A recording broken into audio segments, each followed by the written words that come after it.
água como bem comum. Então, fica à vontade, Adriana. Então, o que eu vou apresentar aqui é um destaque assim, da minha tese, que eu apresentei recentemente, mas que eu ainda estou nos finalmente. Quando eu terminar, esses finalmente, que não finalizam nunca, mas deve ser mês que vem, eu mando, tá, para vocês, que vocês divulgam. Então, o que eu queria falar aqui é um pedaço que eu acho que ele é muito relevante no momento que a gente está passando no Brasil agora. A gente ter assim, um pouco mais de consciência do nosso papel na gestão dos recursos ambientais, e aí a gente vai aqui, não vai se estender a todos os recursos, especificamente a questão da água. Tá? Tá pequeno, né? Andando, tá. Então, esse conceito de bem comum, eu não sei se todo mundo tem alguma ou nenhuma familiaridade com esse conceito. Ele, na verdade, ele é muito utilizado na economia, né? A gente tem, ele está sendo muito utilizado nas ciências sociais, e ele não tem uma definição, ele não está perfeitamente cunhado no nosso direito ambiental. Então a gente tem que, no nosso direito brasileiro, então a gente tem que construir um entendimento no direito para classificar um bem como um bem comum ou não, né? Então, sobre a gente entrar no tema de bem comum, eu vou falar assim muito simplificadamente sobre qual é o conceito, o que está por trás desse conceito, né? A Elinor Ostrom, que foi a primeira mulher a ganhar o prêmio de economia, Nobel de Economia, ela nem é uma economista, ela na verdade é uma cientista social. Ela fez vários estudos sobre a gestão de bens que são tidos, que a gente acabou classificando como common pool resources, que são bens comuns, que se uma pessoa utiliza esse bem, ela exclui a utilização da parte desse bem que ela está utilizando. Então, por exemplo, numa bacia hidrográfica, se você está tirando água dessa contabilidade hídrica, alguém vai deixar de consumir aquele volume que você está tirando. Mas é um bem comum, de toda forma, no sentido de comum aos demais usuários nesse mesmo recorte espacial, né? E esse recorte espacial, no caso de recursos hídricos, é uma bacia hidrográfica, né? Essa é a proposta, né, da gestão de recursos hídricos da água como um bem comum. A gente tem também o entendimento de bens comuns globais, que você pode classificá-los como mudanças climáticas, a poluição do ar, no sentido de que você não vai limitar um espaço sobre a fruição desse bem, né? Então, no caso de mudanças climáticas, todo mundo é afetado, você não exclui ninguém, né, de um determinado impacto que você venha a provocar pelo uso desse bem. Disputas transfronteiriças é um pouquinho mais complicado. E os bens comuns não tradicionais, a gente tem, eu acho que assim, o melhor exemplo, o exemplo assim, que vem sendo mais ricamente discutido é a internet. Eu acho que todo mundo tem uma experiência comum de uso da internet, do entendimento que a internet é uma, né, por exemplo, a Wikipedia, são construções coletivas, né? Então assim, todo mundo pode contribuir, todo mundo está usufruindo daquele bem. Então acho assim que a internet vem sendo um dos bens comuns mais bem explorados em termos conceituais. No final até da minha apresentação, eu chamo a atenção que quem faz pesquisa, né, quem está construindo conhecimento, tem que estar devidamente informado que você não está criando nada sozinho. Tudo que você está, em algum momento, sintetizando na verdade, uma contribuição coletiva. Eu tenho para mim que muitos pesquisadores não têm esse entendimento. E o que a gente está fazendo aqui, né, hoje aqui, discutindo esse tema específico, é uma construção de um bem comum. Quer dizer, você vai sair daqui com a contribuição que eu te dei, eu daqui com a contribuição que você me deu, mas nós estamos aqui construindo um bem comum, que é esse conhecimento que a gente está gerando enquanto a gente está aqui debatendo esse assunto.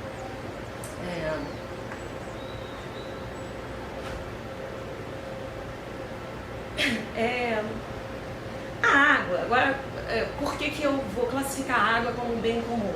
Né? Uma vez que em diferentes gestões desse recurso, esse entendimento vai variar um pouco, tá? Se ele é bem comum, se ele não é um bem comum, enfim. A gente tem o direito internacional contribuindo para essa percepção de que existe um direito humano, revelando que existe um direito humano à água.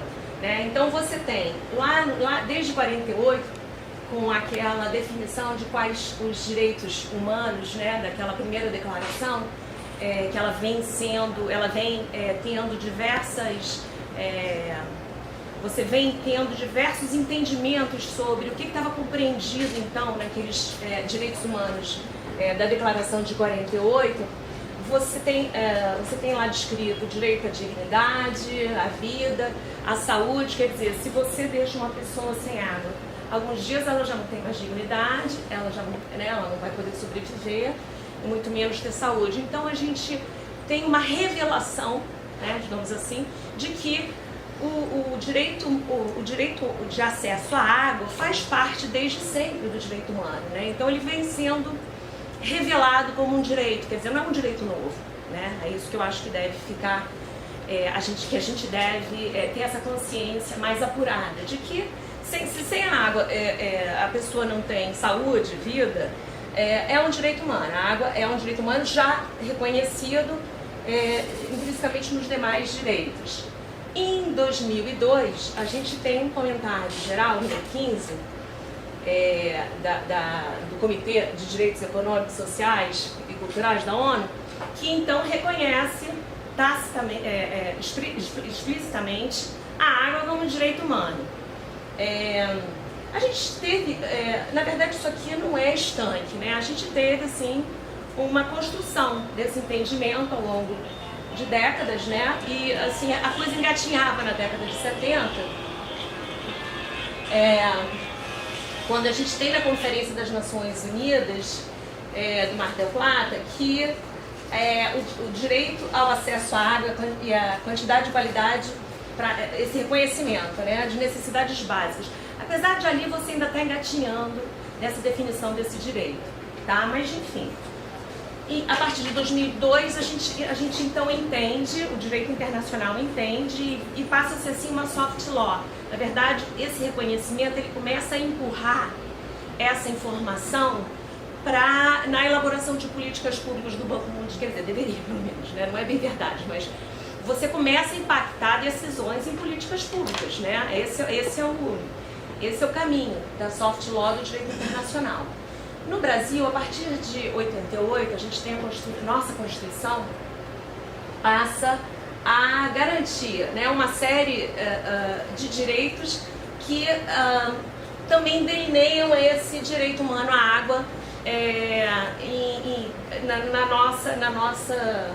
no nosso regulamento nacional, né? Então você está lá, garantir a vida, a dignidade da pessoa humana, direito à saúde, meio ambiente equilibrado.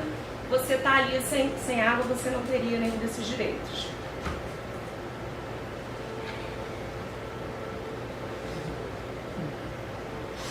Eu acabei de voltar de um evento no Chile, que é um evento, eu não sei se vocês provavelmente vocês não estão acompanhando isso, só quem realmente estuda água está acompanhando. No Chile, a gente teve desde a época lá da ditadura chilena a privatização do serviço de abastecimento e esgoto. Eu dou uma bala para quem adivinhar quem é aqui nessa mesa responsável representa, né, as empresas responsáveis por esses serviços, uma vez que esse evento aqui estava discutindo os direitos, o direito humano à água, o direito humano a acesso a saneamento, né? Então essa pessoa aqui assim, muito aborrecida, pouco se importando, não se manifestava. e os demais membros, né, como você pode ver, estão ali discutindo todos os efeitos dessa privatização para a distribuição da água para as populações tradicionais e mesmo para, como a gente vê aqui no Rio, né, apesar da gente não ter o nosso serviço de água privatizado ainda, a gente já vê que se falta água na cidade do Rio de Janeiro, não é no Leblon, né? Então a gente já sabe que a escassez de água já denota que esse direito não está assim tão bem garantido, indiferente se você tem ou não a privatização da água. Acho legal a gente deixar isso claro. De toda sorte, foi muito interessante para mim estar presente nesse evento e ver que a turma do Chile toma o Brasil como assim uma grande experiência democrática e com muito sucesso, né? Estamos no Rio de Janeiro, né? Que já foi a capital desse país. No sucesso da universalização desse direito, né? Desse serviço de água e esgoto e de como a nossa política nacional, que é disso que eu vou falar agora, de recursos hídricos, garante a participação social, então é uma democracia, dá tudo certo e tal. E eu tô essa advogada aqui, né, descrevendo a Política Nacional de Recursos Hídricos, que eu acho, né, nossa lei, uma lei muito moderna, que tem uma série de ferramentas, mas a dificuldade da gente fazer valer, né, tudo que ela imagina que a gente está fazendo valer aqui no Brasil, que é essa democratização, esse acesso universal, tá, a um direito humano.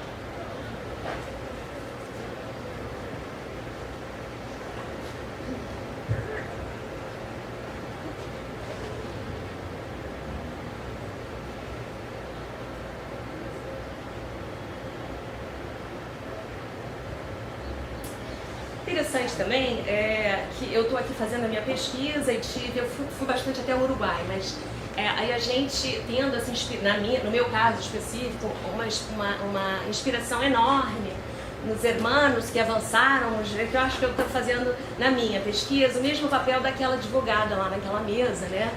Falando sobre as maravilhas do Brasil. Mas de toda sorte, eu acho interessante, porque esse caminho da revelação desse direito humano, ele vai para frente, ele vai para trás, ele vai para o lado. Eu acho que o importante é a gente estar acompanhando esse movimento e tentando, de alguma forma, com alguma estratégia, cercar esse direito com algum cuidado maior, né? Então a gente tem, eu tive muita inspiração quando escrevi a minha tese, nos movimentos neoconstitucionalismo latino-americano, principalmente Equador e Bolívia, e no México também a gente está tendo agora um movimento nesse sentido também, que você, como em alguns outros países, Nova Zelândia, alguns reconhecimentos pontuais na França, do direito intrínseco da natureza. Então, há uns 4 anos atrás, na Nova Zelândia, foi reconhecido o direito de um rio de existir, diferente de qual o serviço ecológico que ele vem a prestar para o ser humano, porque o nosso direito é todo voltado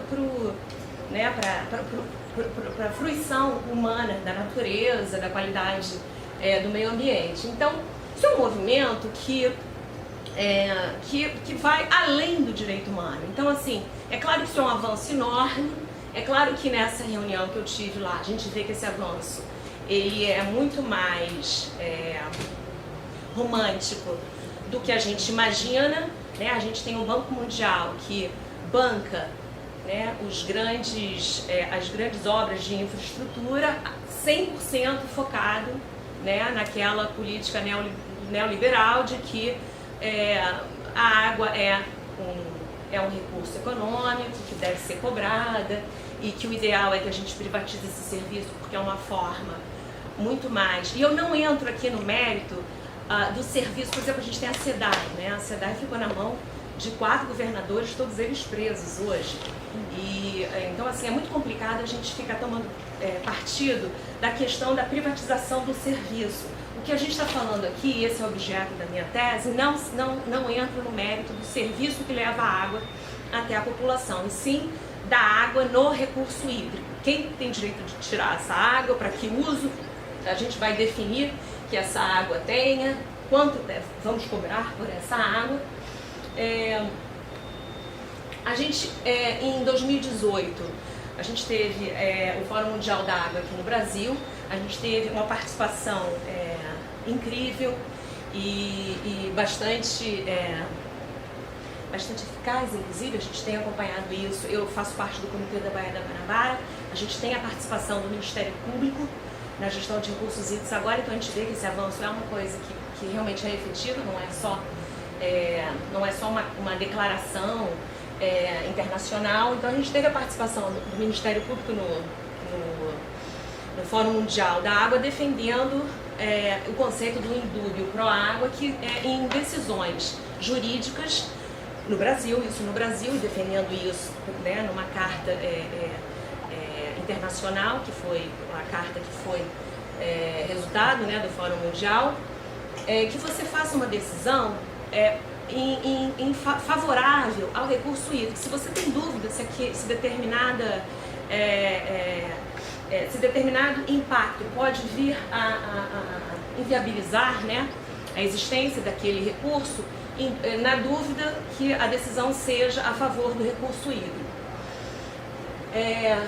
Apesar da gente ter ainda temos, apesar de tudo, o direito internacional insistindo que a água é um direito humano, a gente vê o avanço da mercantilização da água. Então, em 2016, eu fiz uma apresentação da minha tese num evento de economia ecológica nos Estados Unidos, e era um público 80% americano, e eu dizia com bastante segurança e um certo orgulho, né, que eu morava aqui no Rio de Janeiro, que é um lugar no Brasil onde as pessoas com quem eu tenho bastante contato têm uma situação econômica melhor que a média, apesar de eu ter contato com gente pobre, muito pobre, gente carente.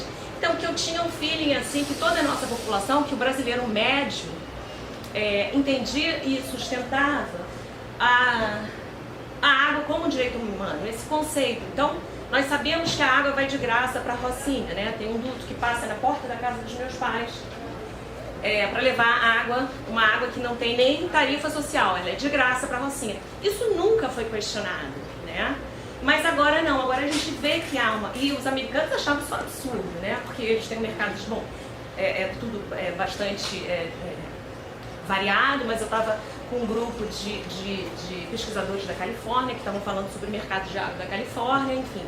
Então, para eles é muito óbvio que quem pode pagar mais por um determinado recurso, esse deve ser o uso que deve ser feito do recurso, porque essa isso é a economia, né?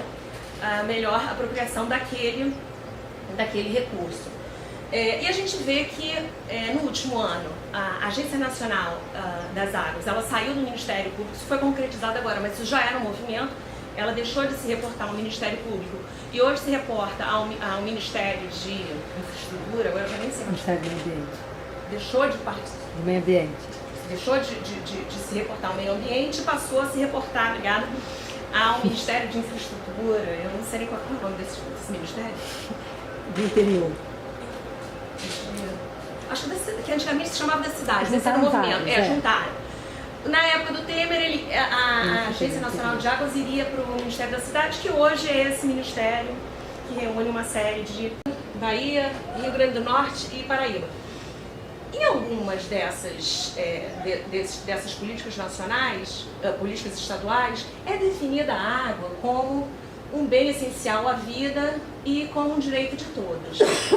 No Distrito, isso aqui é anterior à publicação da Política Nacional de Recursos Hídricos. O Distrito Federal revogou essa definição da água como essencial à vida, né? Então você vê que a gente, em algum momento, houve um entendimento que no Distrito Federal eles têm uma seca assim, enorme. Então eu acho isso mais interessante ainda, num local de escassez, você não entender que a água é essencial à vida e revogar essa disposição. Da mesma forma, em Sergipe e na Bahia não, o contrário. Na Bahia, a nova lei da Bahia em 2009 acrescentou que a água é um bem essencial e desde sempre já definia como um direito humano.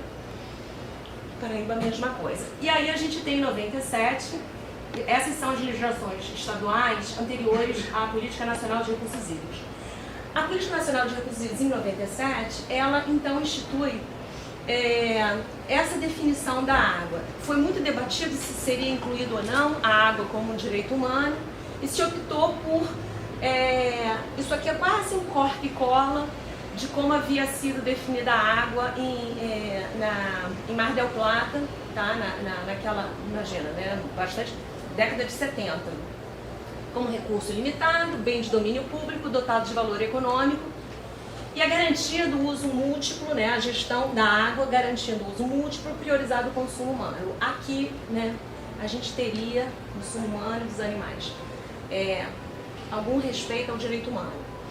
E por fim, a gestão hídrica seria então descentralizada com a participação através dos comitês de bacia, dos conselhos estaduais e federais, da sociedade civil, dos usuários e do poder público. Tá?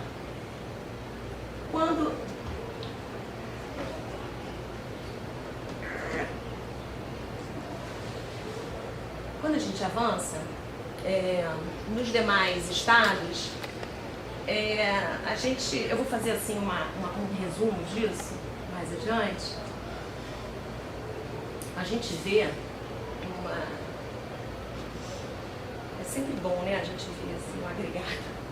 Os estados do sul, nenhum deles se preocupou, muito pelo contrário, né, apesar da gente ter tido no Rio Grande do Sul, é um dos lugares onde a gente tem as primeiras lutas organizadas assim em termos, né, claro que no Nordeste a gente sempre teve luta pela água, mas no Rio Grande do Sul, com grandes organizações não governamentais, com participação popular, e é interessante você ver que, apesar disso, a gente não conseguiu, nos estados do Sul, garantir na lei, né, na legislação estadual dos 3 estados, essa definição. Nos estados do norte, que tem muito mais abundância de água, esse direito foi garantido, muito com a preocupação das populações tradicionais, com aqueles grandes projetos de hidrelétrica, enfim. E nos estados do Sudeste, 100% garantem, então, esse entendimento da água como essencial à vida, enfim.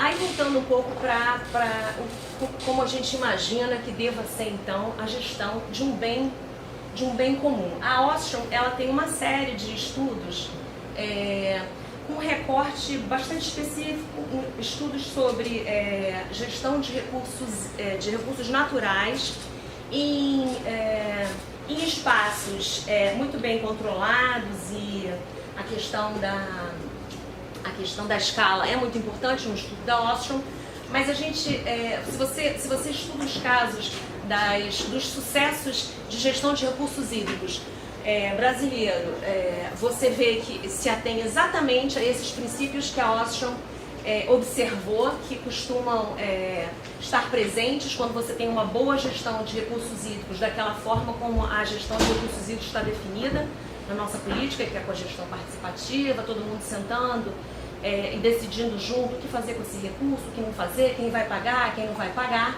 Então, basicamente, a gente tem que você tem que ter, né? Quando você tem essas definições muito bem presentes e muito bem entendidas na gestão desses recursos, existe uma chance muito boa da gestão participativa e descentralizada ser a melhor opção para a gestão desses recursos.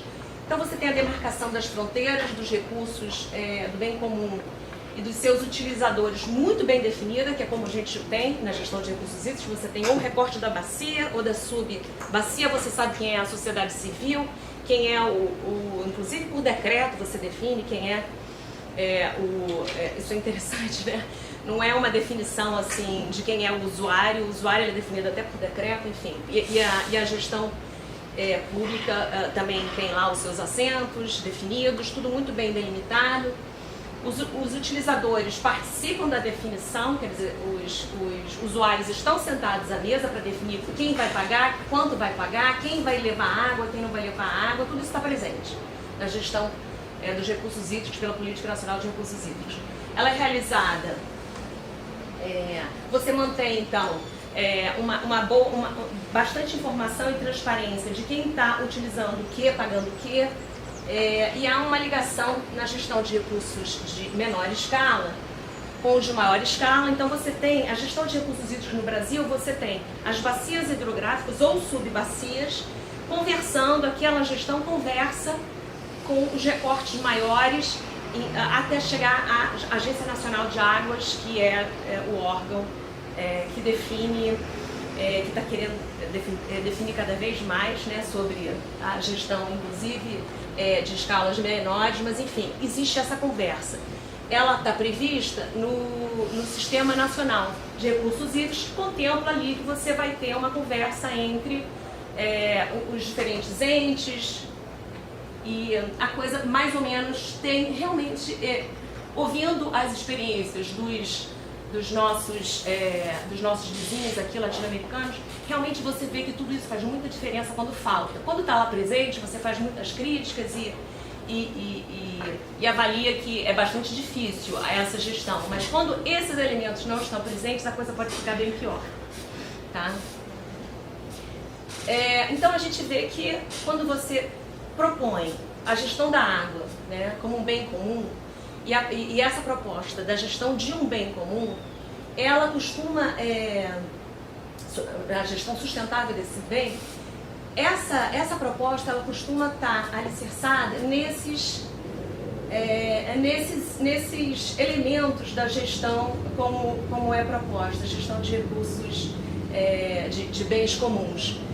Você se senta numa mesa com um grupo, quanto menor esse grupo, maior vai ser a solidariedade entre esses tomadores de decisão. Quer dizer, se você tem um Maracanã e você não sabe quem está ali decidindo, qual é o efeito que aquela decisão vai ter nesses tomadores de decisão, quanto mais você se afasta desses elementos, mais difícil é uma gestão sustentável de um bem comum, né?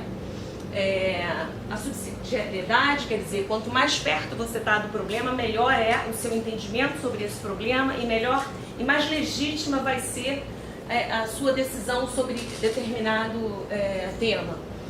A escala apropriada de gestão sustentável, então aqui no Rio a gente tem, eu faço parte do Comitê da Baía da Guanabara. O Comitê da Baía da Guanabara, como vocês sabem, a Baía da Guanabara é enorme, né?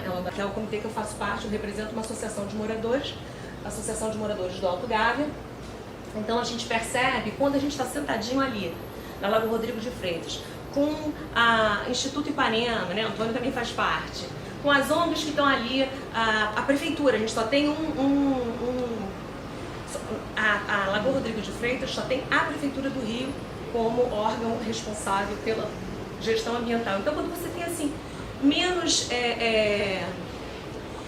elementos externos ao seu problema, é mais fácil você resolver e você negociar uma solução sustentável para o seu problema. A gente tem essa experiência aqui com o recorte do Comitê da Baía da Guanabara em subcomitês, tá? E a consciência... Fala. É estabelecido até por lei, assim, não é quantos? Tem um número estabelecido já determinado por lei, né? Não. De entidade para participar. Não, então, o que a lei diz é o seguinte, que o recorte deve ser feito de forma que você se aproxime de forma mais adequada ao problema. Então, se você tem uma bacia hidrográfica, né, se você tem uma ponta da bacia contribuindo para a poluição dessa bacia, ela tem que estar presente no Comitê da Baía da Guanabara, né? Então, assim, o recorte tem a ver com isso, com quem está contribuindo para o problema e se beneficiando dos serviços ambientais. A gente pode, qualquer comitê pode se auto-regulamentar como deve ser, como essa administração da gestão de recursos hídricos deve proceder. No caso nós temos 2 comitês no Rio que adotaram esse recorte que se preocupa com a escala, tá? É o Comitê da Baía da Guanabara.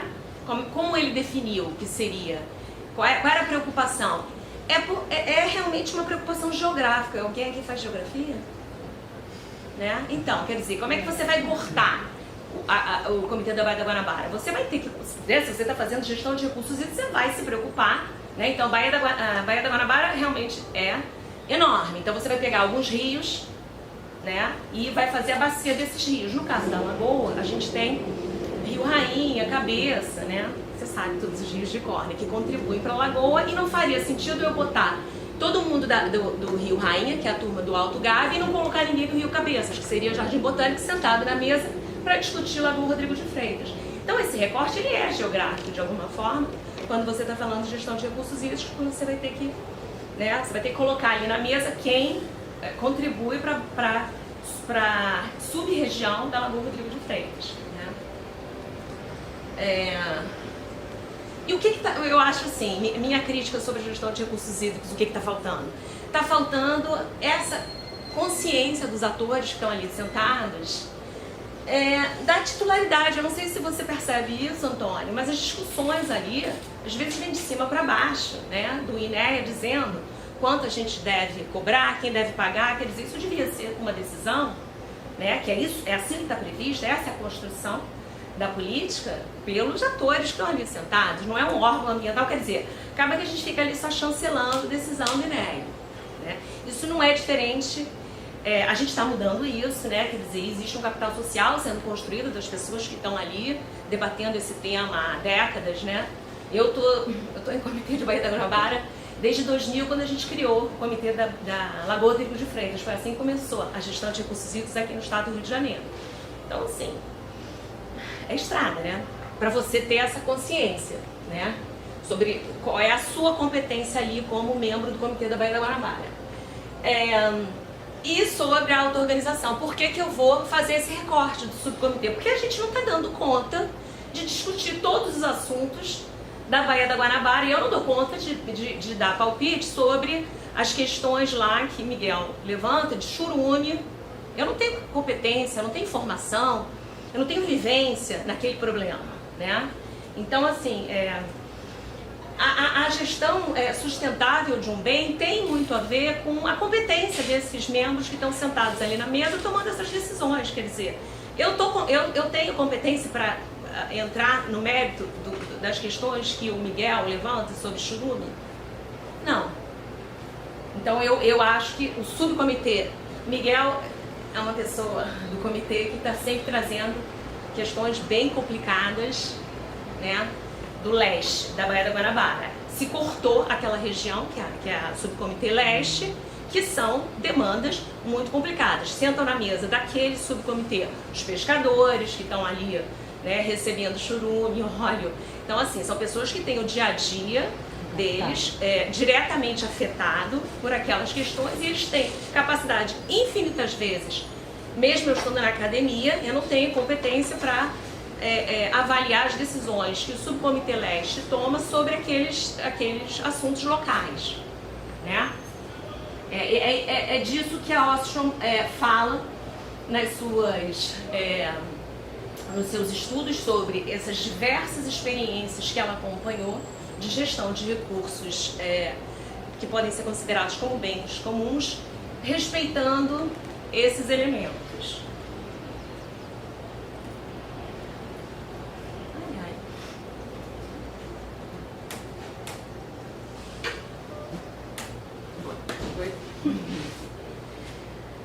Então, algumas definições do que seria, então, uma governança hídrica, né? Governança no sentido de quais elementos têm que estar presentes para que você tenha essa política nacional de recursos hídricos dando conta, né, dos problemas de forma democrática, descentralizada, participativa.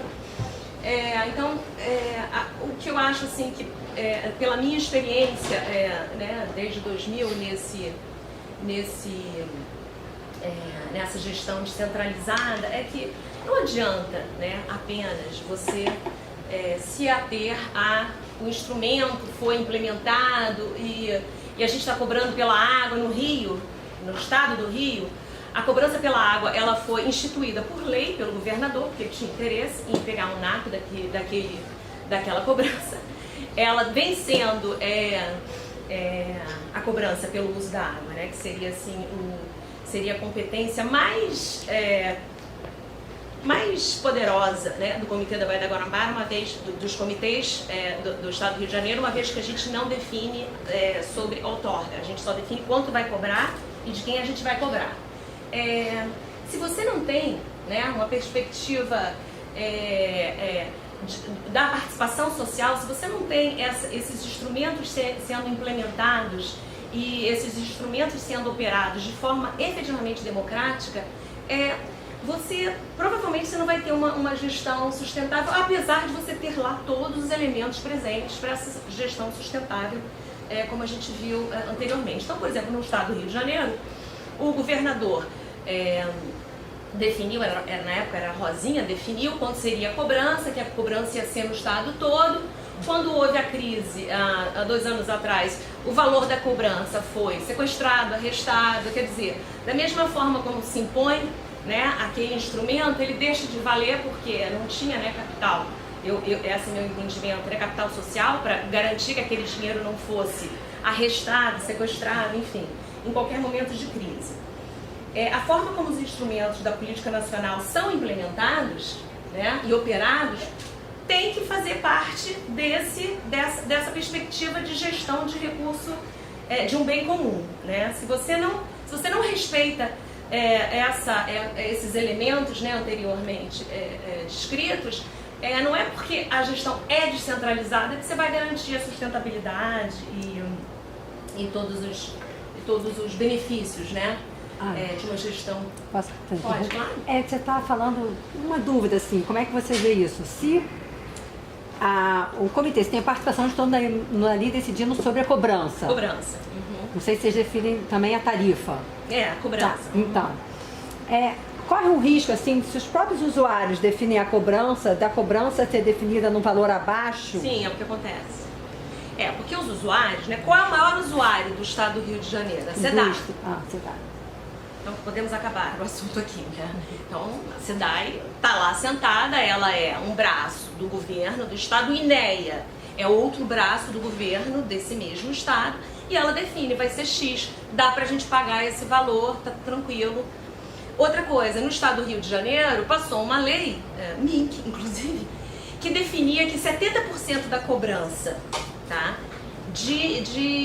do uso para saneamento da água, ou seja, da SEDAI, retornaria obrigatoriamente, vou até falar para vocês aqui, que eu acho que é de interesse prático, mesmo que vocês não estejam assentados, mas para pesquisa e tudo, que o que é arrecadado pelo uso da água pode, por exemplo, bancar projetos de restauração, deve bancar, é para isso que ela serve, de pesquisa, e a gente tem sempre, em todos, eu vou mostrar como é que está dividido as regiões hidrográficas aqui no Rio. Então você tem bacias estaduais, você tem as federais também, mas as bacias estaduais agora têm lançado editais para investir esse valor arrecadado em projetos, tá? Projetos de pesquisa, projetos de reflorestamento, enfim.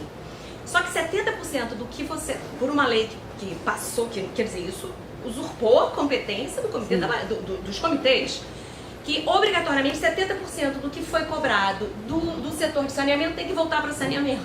Então eu fico fazendo aqui obra, literalmente faço, né? E eu acho que é um dinheiro muito bem investido, diga-se de passagem, aqui no caso da Gávea, em buracos da SEDAI aqui pela Gávea, né?